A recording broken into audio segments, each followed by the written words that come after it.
il n'était pas là. Donc c'est une méprise. Effectivement, j'ai cru qu'il était là, mais il n'était présent qu'à 2 séances de commission. Bon, son calendrier était lourdement chargé, sûrement, comme d'habitude. Et en séance plénière, même, il est là, présent, pour apporter la réplique. Effectivement, c'est ça la démocratie. Même si on est minoritaire, on doit accepter les désaccords, on doit accepter la contradiction. Et nous nous en félicitons. Mais c'était pour dire vraiment, féliciter le gouvernement, le président de la République, le Premier ministre, par rapport à cette loi de finances rectificative. Parce qu'en 2023, nous, c'est la première fois, lors de la 14e législature, nous n'avons pas, en tout cas, on ne nous a pas soumis de loi de finances rectificative. Pourtant, les conditions qui nécessitent la loi de finances rectificative étaient réunies. Par exemple, l'équilibre budgétaire ou financier avait été bouleversé, les recettes avaient augmenté ou diminué de manière substantielle par rapport aux prévisions de la loi de finances initiale. Par exemple, on escomptait des recettes par rapport aux hydrocarbures, notamment l'exploitation du pétrole et du gaz. Ces recettes-là avaient été retardées au vu du retard du démarrage de l'exploitation du pétrole et du gaz. Malheureusement, à cette époque-là, on n'avait pas, en tout cas, ce respect de la loi organique relative aux lois de finances, qu'on dénonçait régulièrement par rapport au manque de sincérité, en tout cas, ce respect également de la loi portant code de transparence dans la gestion des finances publiques, qui, comme l'a rappelé le ministre des Finances, en son article 1.7, c'est une loi 2012-22, exige du gouvernement, d'un nouveau président, quand il est installé, de faire une revue des finances publiques. C'est ça, en fait, qui a nécessité l'audit des finances publiques que le gouvernement a fait et qu'il a publié en toute transparence, en attendant, bien sûr, que la Cour des comptes donne son avis. On a reproché au ministre des Finances et du Budget de n'avoir pas soumis la loi de finances rectificative précocement.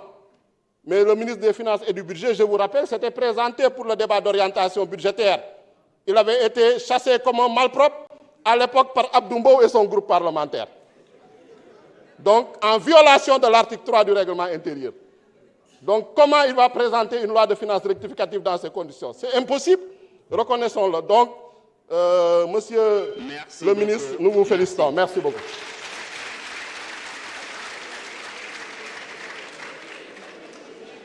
Merci beaucoup. Donc, je mets au voix l'ensemble du texte. Mes chers collègues, le vote a démarré.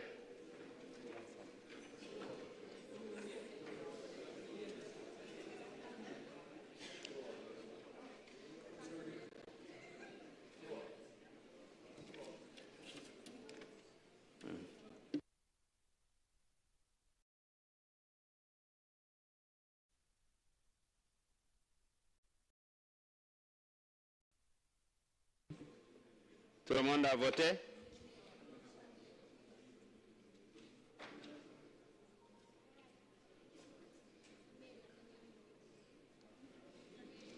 La diaspora apparemment est à l'heure de la descente. Le vote est terminé. Donc sur 165, nous avons enregistré une participation de 151.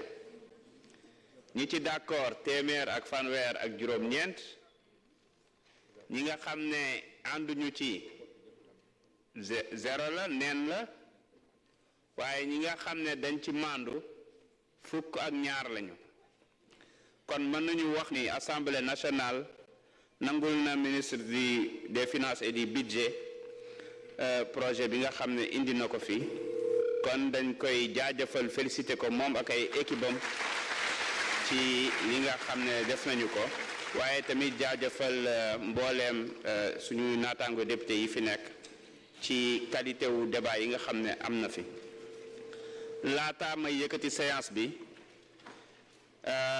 suñu naataango bi di Abdou Mbow comme Mohamed Ayib Salim Daffé daf ko tuddoon ci article 71 am na wax dëgg yàlla am na droit de réponse kon nag bàyyi leen suñu honorable Serigne Abdou Mbow mu ñëw fas yéene tontu ci kàddu yi. Merci, Monsieur le Président. Voici la beauté de la démocratie. Et je voudrais, Monsieur le Ministre, le féliciter pour les éclairages apportés et dire simplement que mon collègue qui nous parle de néo-opposant, lui qui est néo-député, il a beau être président de groupe parlementaire, mais c'est un néo-député.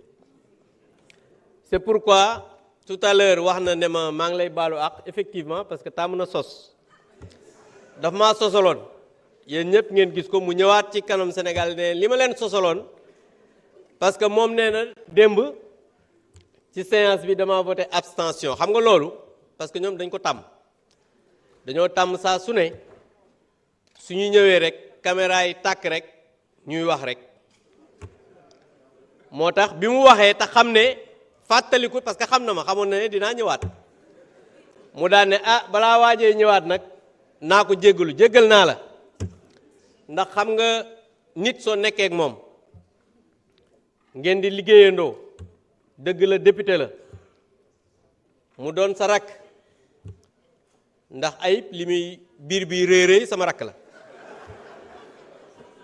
rakk la ci wàllu at waaye it sama rakk la ci wàllu liggéey bi ndax moom benn mandat la def boo xam ne yeggul te yàlla dimbali na ma ak askan wi maa ngi tàmbali ñeenteelu mandat ku mel noonu nag da nga koy laay biir doo ko jàppee ay waxam ndax dëgg la président de groupe la bu jiite 130 députés macha allah waaye nag taxul lii nga xamante ne nii moo ñu fi indi ñun ñëpp te démocratie rek laal ko nag parce que li ñu fiy wax yëpp c'est des contradictions souvent les gens da ngay génn sax ñu naan way député yi dañu yàpp parce que dañu fi nekk di waxtaan les gens mënuñu nekk fii aussi di dóorante ay jaaseeg ay yat c'est dans l'esprit de construction la ñu mën a defar réew mi et à chaque fois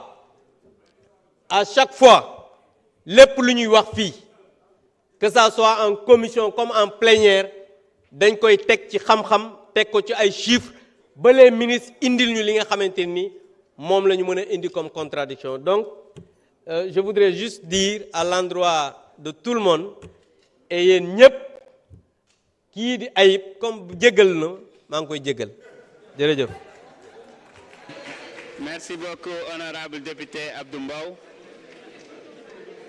Mes chers collègues, l'ordre du jour étant épuisé, je propose à l'Assemblée de lever la séance.